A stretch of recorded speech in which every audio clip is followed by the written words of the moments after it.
열왕기상 7장입니다.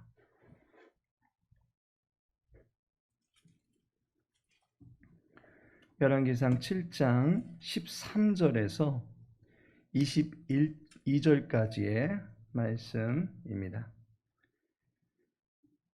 열왕기상 7장 13절에서 22절까지 우리 함께 읽도록 하겠습니다.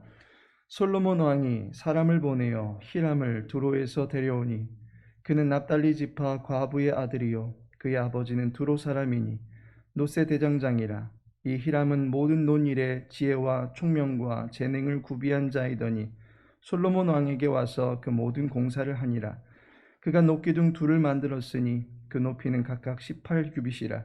각각 12규빗 되는 줄을 둘을 만하며 또 놋을 녹여 부어서 기둥머리를 만들어 기둥 꼭대기에 두었으니 한쪽 머리의 높이도 5규빗이요 다른 쪽 머리의 높이도 5규빗이며 기둥 꼭대기에 있는 머리를 위하여 바둑판 모양으로 얽은 그물과 사슬 모양으로 따은 것을 만들었으니 이 머리에 7이요 저 머리에 7이라.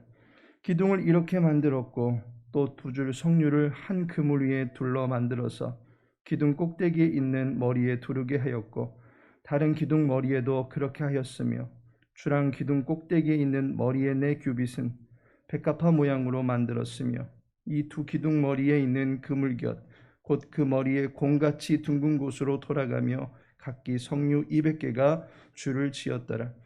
이 2 기둥을 성전의 주랑 앞에 세우되 오른쪽 기둥을 세우고 그 이름을 야긴이라 하고 왼쪽에 기둥을 세우고 그 이름을 보아스라 하였으며 그 2 기둥 꼭대기에는 백합화 형상이 있더라. 2 기둥의 공사가 끝나니라. 아멘.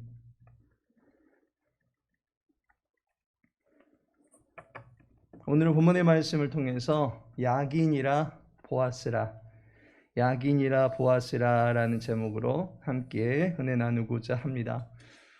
솔로몬 왕의 왕궁 건축 이야기가 열왕기상 7장 초반에 잠시 언급되었습니다. 그러나 열왕기 기자는 다시금 성전 건축 이야기로 돌아오는 것을 보게 됩니다. 5장에서부터 시작된 성전 건축의 이야기는 7장 13절에서부터 다시 시작되고 있습니다. 성전 건축에 관한 이야기가 다시 시작되는 부분에서 가장 먼저 언급하고 있는 것이 무엇입니까? 솔로몬 왕은 당대의 놋이라는 금속을 다루는 데 있어서 타의 추종을 불허할 만큼의 실력을 갖고 있는 한 장인을 데려오게 됩니다. 13절에 보니 그는 히람이라고 하는 사람입니다.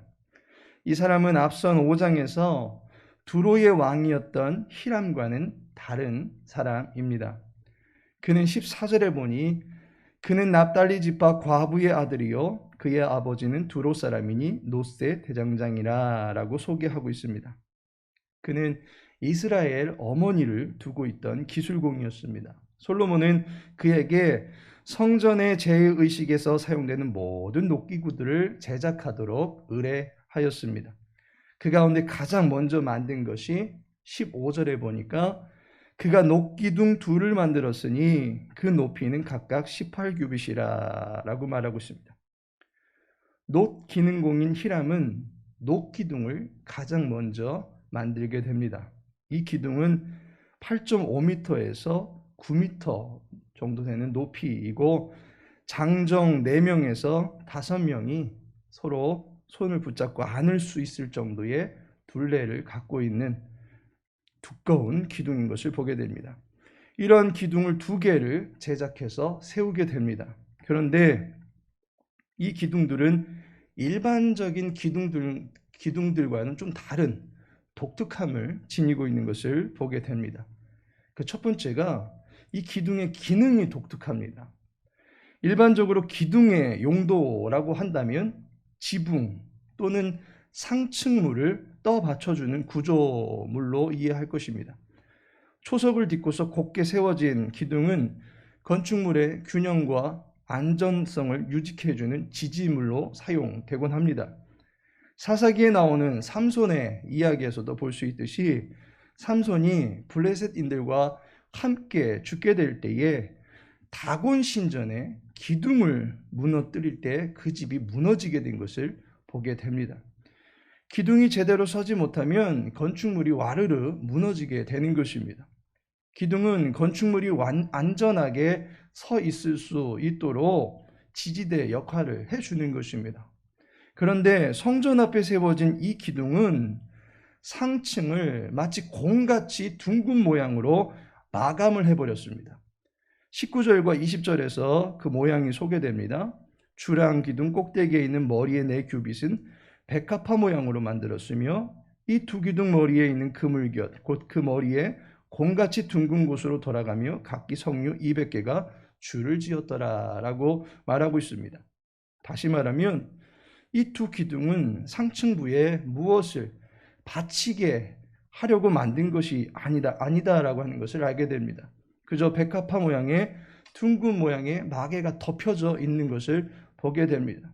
그렇다면 이 기둥은 무엇을 받치고자 하는 그런 용도로 세워진 것이 아니라 그 자체로 서 있게 된 하나의 구조물이다라고 볼 수 있습니다.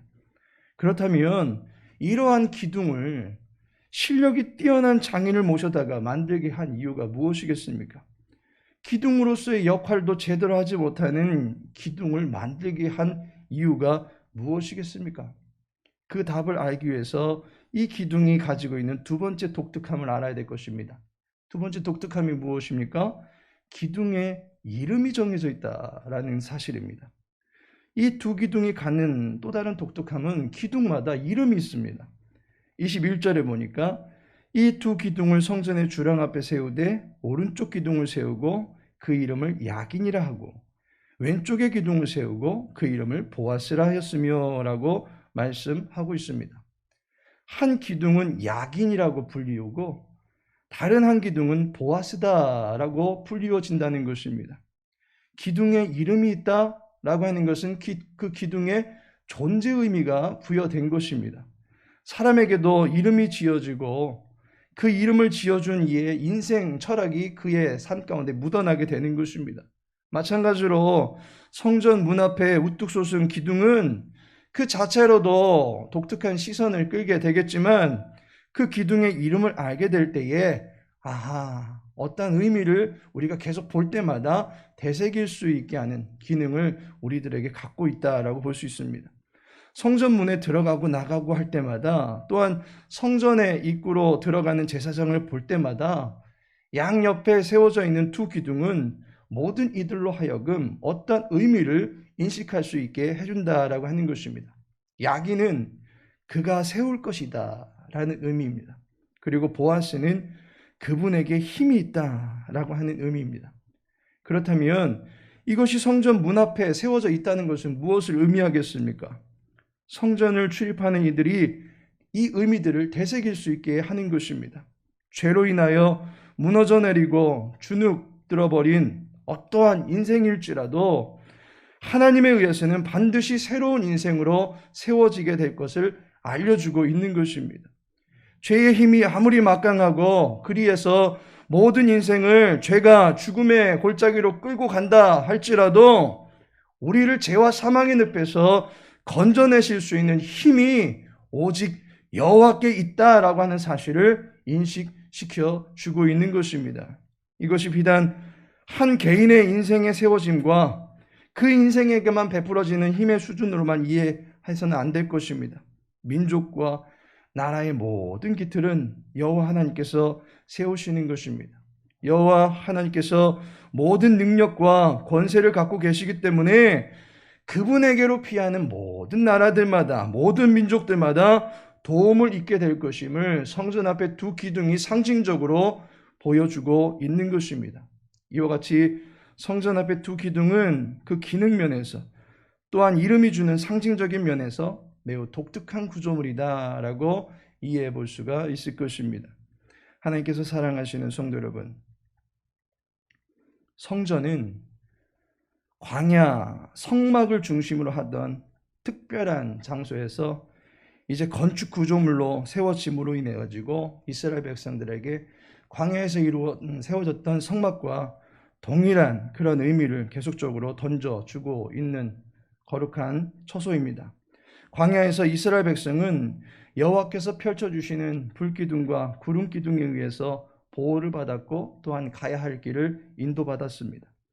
그들을 애굽의 종된 삶에서 인도하여 내신 여호와 하나님께서 그들 앞에 불기둥이 되어주셨고 구름기둥이 되어주셨습니다.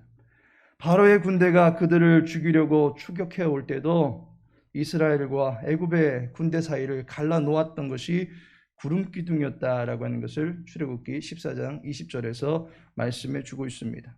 강력한 군대에 발을 묶어놓고 홍해를 건널 수 있도록 도와주신 여호와 하나님의 강력한 그 나타나심이 구름기둥으로 상징적으로 보여진 것을 보게 됩니다.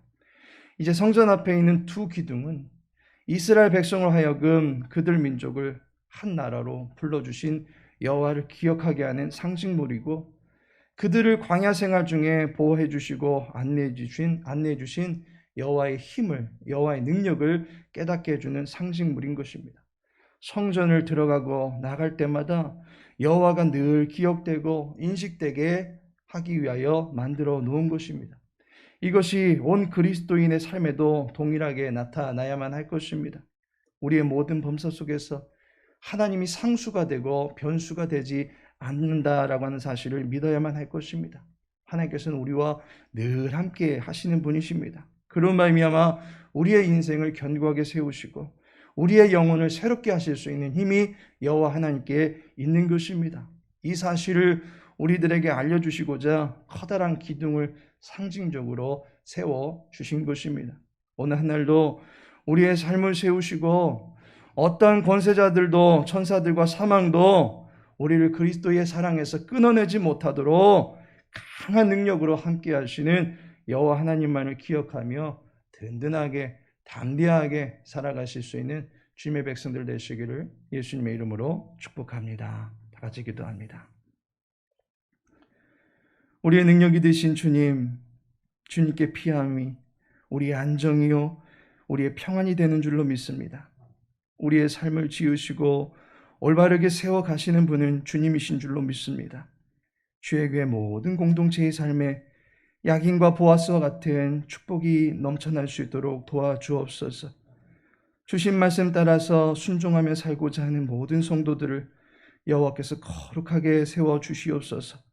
저들의 인생이 무너지지 아니하도록 주님께서 능력으로 함께하여 주시옵소서. 특별히 오늘 검사차 병원에 왕래케 되는 성도님들이 계십니다. 건강의 기둥이 든든하게 세워질 수 있도록 도와주옵소서. 사랑하는 주의 종들의 육체를 보존하여 주시옵소서. 검사받는 모든 과정들 가운데 마음의 두려움들은 사라지게 하여 주시옵시고 능력 가운데 함께하신 여호와를 기억하며 모든 과정들을 잘 감당하고 돌아오실 수 있도록 도와주옵소서. 이 밖에도 치아 치료를 받으시고 물리 치료를 받으시는 모든 성도님들, 치료받는 모든 과정들마다 함께해 주시고 이후로 힘을 얻고 지내실 수 있도록 도와주옵소서. 사랑하는 우리의 자녀들 또한 주님의 능력으로 보호하여 주시고 멋진 하나님의 사람들로 서갈 수 있도록 말씀으로 지도하여 주옵소서. 특별히 우리 청년들의 인생에도 야긴과 같은 축복의 기둥이 세워질 수 있도록 도와주옵소서. 취업과 진학의 꿈들이 이루어질 수 있도록 도와주옵소서. 오직 여호와께 힘이 있음을 믿고 여호만을 의지하며 주님의 은혜를 구할 때에 하나님께서 세워주시는 복된 인생의 길을 걸어갈 수 있는 우리 모든 청년들 될 수 있도록 도와주옵소서. 오늘 또 교제국에서 전교인 야유회를 위해서 답사를 다녀오게 되었습니다. 그 모든 과정들마다 안전을 지켜주시옵시고 또 오늘 봉사국에서 주의 교회에 또 전기 조명 공사를 하게 되어지는데 그 모든 공사 가운데 안전을 지켜주시옵시고 위하여 수고하시는 주의 종들 주님께서 축복을 더하여 주시옵소서. 오늘 한날도 주님의 보호하신 가운데 든든하게 담대하게 살아가길 간절히 소망하오며 예수님의 이름으로 기도합니다. 아멘.